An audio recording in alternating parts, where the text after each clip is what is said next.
How to verify your Discord account. If you're new to Discord or you've been trying to get your account verified but aren't sure, this video is for you.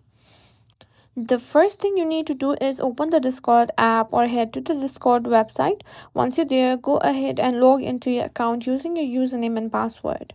Once you're logged in, click on the gear icon, and next to your username, you'll find the option to open user settings. In the settings menu, make sure you're under the My Account section. This is where you'll manage your account settings, including verification and security options.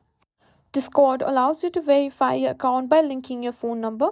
Under the phone number section, you'll see an option that says add phone number. Click on it to start the verification process. Enter your phone number and then click send code. You'll receive a 6-digit verification code via SMS. Go ahead and enter the code in the box provided. Once you enter the code correctly, your phone number will be verified and you'll see a confirmation message that your account is now verified. And that's it. That's how you simply verify your account and secure it.